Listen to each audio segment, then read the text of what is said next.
In this video, we're going to look at Open Graph data for WordPress, or OG data as it's called, a way to make your social shares look awesome and help get more traffic to your website.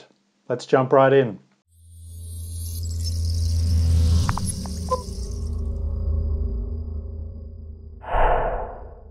If you're new to this channel and want to get more SEO and WordPress tips, I recommend you subscribe down below. I'm Ashley Fawkes, founder of Mad Lemmings, and let's jump right into the video.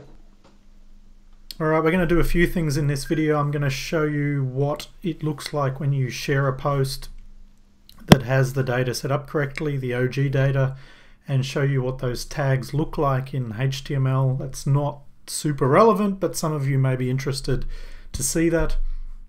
And then I'll show you also how that's set up in Yoast, the SEO plugin. There are similar plugins out there that do the same kinds of things, so I'm using Yoast, but I'll show you what that looks like in there. So first of all, we're going to look at this blog post and share it on Facebook and show you what that looks like. So I'm just going to pop this up in the middle of the screen so that you can see it. This is actually a pop-up that has appeared above the blog post, but because of the recording program I'm using, you can't see it in the other window, so I've just opened a new window here for you. So basically what the OG data does is that it helps social sharing websites know the correct information, images, website name, URL, etc. to take from the post or the page and to share on social media.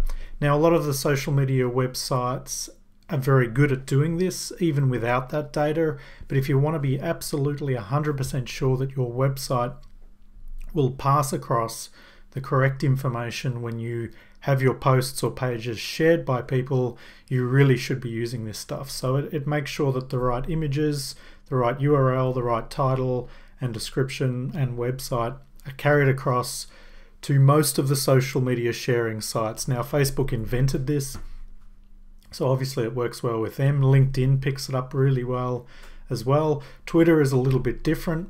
They don't really use this data because the tweets are smaller and don't really share images. You need to have other plugins for that. I use Social Warfare, which I can link below in the description of this video. That's one of the coolest social sharing plugins that I've ever seen, and I absolutely recommend grabbing that. It gives you a lot of power and control over your social sharing. But basically the OG data makes sure that your blog post looks like this. It looks really nice. It's got the image, it's got the title, the description, the website name at the bottom, and everything is good to go. Alright, and here's another example with LinkedIn, just to show you that more or less the same data comes across. LinkedIn has a different image size that it expects, so that just goes to show you need to be careful on your posts that you check and accommodate your images for the most relevant social platforms that you think your users will share on. So I've accommodated Pinterest on this post because that was most important. Facebook still manages to take the image across okay. LinkedIn's not happy. So you really need to get your image sizes correct for social sharing, but this is what it looks like on LinkedIn. So it's working pretty well on LinkedIn as well. So now if we jump into Yoast, I want to show you what it looks like to set this stuff up. It's pretty simple. If you've installed Yoast, this generally should be turned on or enabled by default, but you just want to check. And what you do is you go into the Yoast menu down to social on the left hand side, and then on the top you've got what's called Facebook settings, which is Open Graph metadata, which is what we're interested in, or the OG data. And you want to make sure that is enabled. And if we quickly just jump across to the post, I'll show you what that looks like inside the post. So here we have the code view of the post, the background of the post, so you can see what the code looks like. And what we're looking at here is this section here where it has OG locale, OG type, OG title, OG description.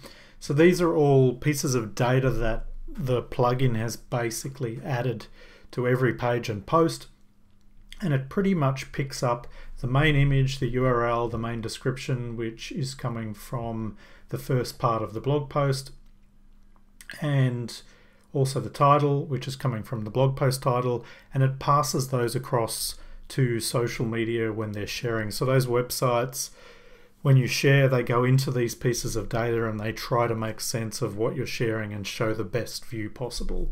So it's pretty straightforward. You don't need to add this usually to your website if you're using a plugin. If you're not using WordPress or you're not using the Yoast plugin, you need to be getting this data onto all pages. So you need to find out or get your developer to get a way to do this. But it's pretty straightforward. If you do use the Yoast plugin, it's usually enabled by default, but just check it. And that's pretty much it. That's the importance of using Open Graph or OG data. It really helps with your social sharing to make sure it looks really great and looks the best for getting other people to share even more. So if you want more helpful tips like this one, I recommend you subscribe. Press the link in the bottom right here of the video or on the subscribe button, and I'll be sharing at least one video weekly on WordPress and SEO and helping you guys get more traffic.